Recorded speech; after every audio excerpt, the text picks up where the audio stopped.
immersed as I am into the ecosystem of Apple devices, and as much as I love tech, you'd probably assume that I have their technology at my fingertips throughout all parts of my entire day. But in reality, there's a space that I spend well over 5 hours in every single week where the presence of that tech is almost non-existent. And that's in my car during my daily commute. And that's where Apple CarPlay comes into the picture. If you're not familiar with what CarPlay is, well, in a nutshell, CarPlay gives you the ability to safely use what you love about your iPhone while you're driving, whether it's navigating with Apple Maps, listening to your favorite playlist on Spotify, or dictating messages with Siri. Apple CarPlay seamlessly integrates your iPhone's features into your car's dashboard display. But here's the dilemma I faced. My car doesn't have CarPlay. Not all vehicles are equipped with it straight from the factory. So I found myself at a crossroads with two different options. Now, firstly, I could have splurged on a brand new car loaded with the latest tech, and that seemed a bit extreme just to gain CarPlay, especially when I considered the fact that I had just finished off paying one car loan and I was keen on maintaining that financial stability for the foreseeable future. And then option number two, find a more cost-friendly alternative way that would allow me to integrate CarPlay into my existing vehicle. And after doing some research, taking into consideration pricing and specifications, I finally found it. I found the device that was going to bridge that gap. Let me introduce you to the CarPlay W103 Pro, a smart multimedia dual Bluetooth dashboard console. It's one of many different portable consoles that this company offers, and it can be installed in just a few minutes and doesn't require the technical expertise to be able to, replace your entire head unit. And I'll first run you through everything that you could expect to receive in the box, and then try to cover anything that you might want to know about this device. So without further ado, let's take a closer look. In the box, you get the main unit itself, featuring a sleek 10.3-inch high-definition screen that has a really solid feel to it. It's also got a nice weight, which is a reassuring sign of its durability and build quality. And while other models vary in size and shape, I found this one to be just the right fit for my needs. At first glance, you can also tell that the screen is kind of really reflective, which could prove to be a bit problematic down the road, but more on that in a bit. It also comes with two different mounting options, this adhesive swivel bracket that sits on top and is also able to rotate, and then we have this height adjustable swivel suction cup mount that'll give you a little bit more flexibility in terms of where you want to place it. On top of the mounts, we also have this 12-volt to USB-C power adapter, and it is worth mentioning that it doesn't have to be this exact cord. It could also be a USB-A to USB-C, or even a USB-C to USB-C. We then have the auxiliary cord. If your car doesn't support Bluetooth, this is going to be handy as it'll allow you to still play any of the audio through your car while your phone connects to the Bluetooth of the unit. And then lastly in the box, what you'll receive is the user manual and setup instructions. But before we get to the setup, let's take a look at some of the features. In the bottom right hand corner just below the screen on the front side, you'll notice this little dot here, and that's actually going to be the built-in microphone that you can use if your vehicle doesn't have one. And this is going to allow you to run voice commands and make phone calls. Then if we turn the unit around to the back, you'll notice that there's this built-in 5-watt speaker, as well as this latching point where you'll connect either of the two mounts. Then this small circle over here is actually going to be your ambient light sensor that'll intelligently adjust the brightness on the screen depending on the time of day and how bright it is outside. And then on the side of the unit, we have 6 different ports. Starting all the way to the right, we have the USB-C port that'll power the device, a USB-A port, the auxiliary port, and then a camera port if you want to add a camera for reversing. Now this is optional, and you can either buy it at the time of purchase or add it at a later date. Next, there's a micro SD slot if you want to download your own music, and then lastly, we have an external microphone port.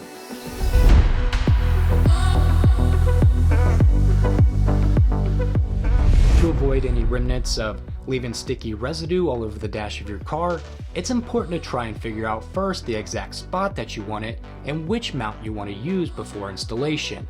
For demonstration purposes, I'll show you what it looks like with each mount installed and explain why I decided to go with the one I did.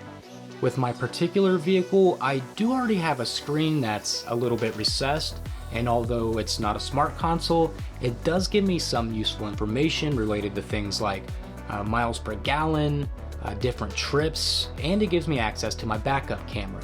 So it was important to me that I didn't block this screen completely. And with the swivel rotating mount, it does have more of a low profile form factor that'll leave a little bit of a less overall footprint. But the issue that I was running into was if I put it on top of my dash, it would be blocking more of my windshield than I would have liked. And then if I put it directly on the lower part of the dashboard, it almost completely blocks the built-in screen. So with the rotating mount out of the picture, I was left with the suction cup mount. And this one is a little bit more modular and it allows you to manipulate it in virtually all directions. One option with this mount is sticking it directly to your windshield. But again, I felt like this was going to obstruct my view too much while driving. What I ended up settling on though was using the recessed portion of my dashboard to place the swivel mount, and since it was also height adjustable, I was able to lower it down a bit and it still allowed me to see my backup camera and my fuel information when needed.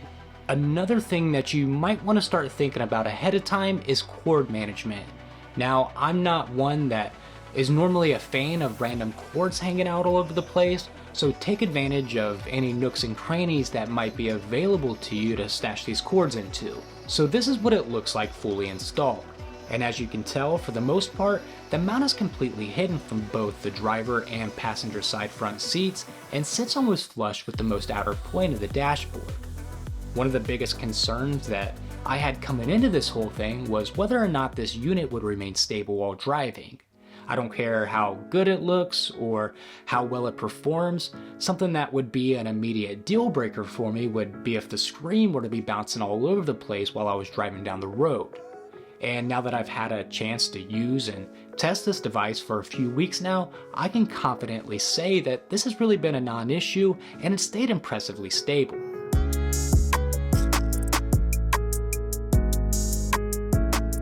Once your device is plugged in, it seamlessly activates the moment you start your car, ensuring that it's always ready when you are. Now a quick side note, upon startup, you will be greeted by this CarPlay boot logo. However, if you prefer a more personalized touch, you do have the option to customize this to whatever piece of content you'd like. Pairing your phone with the device is a breeze. Simply navigate to your Bluetooth settings, locate your specific CarPlay device among the available options, and confirm that the identification numbers match up.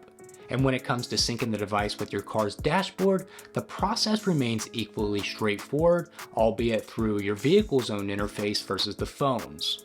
Setting up CarPlay couldn't be easier.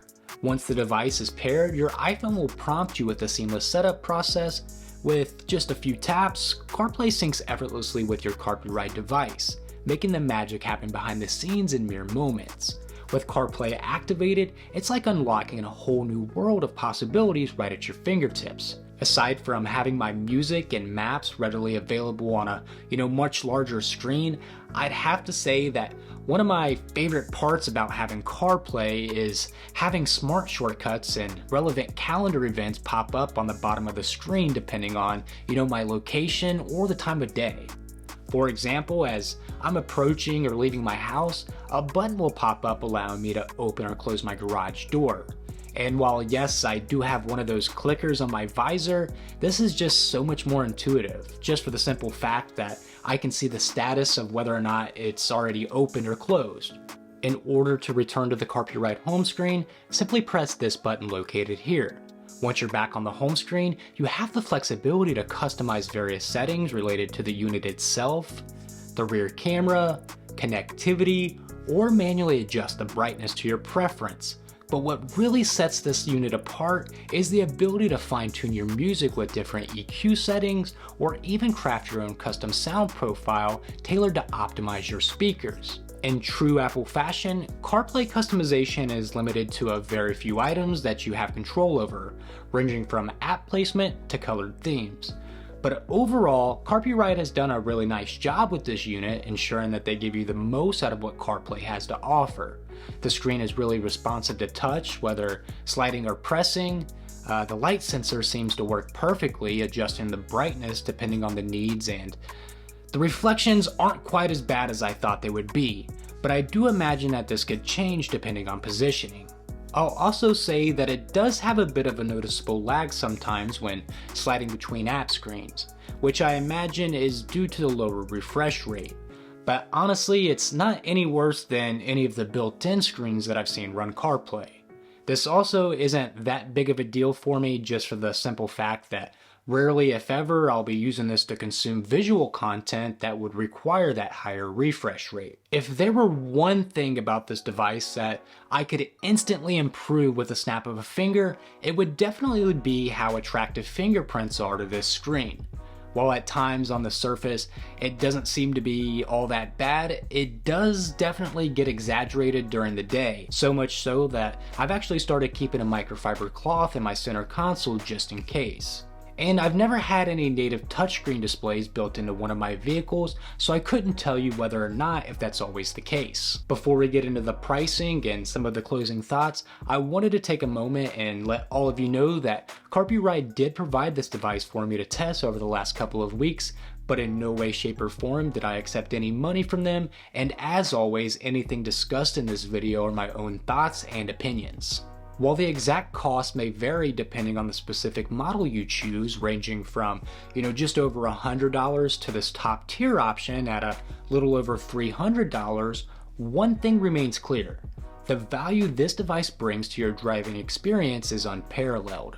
So while it does require an initial investment, it's still a more cost-effective option compared to upgrading your entire vehicle. The long-term benefits and sheer joy that it brings to your daily commute make it a compelling choice. If you're ready to elevate your driving experience, be sure to check out the links I provided in the description for more information. Thanks for watching, and I'll see you in the next one.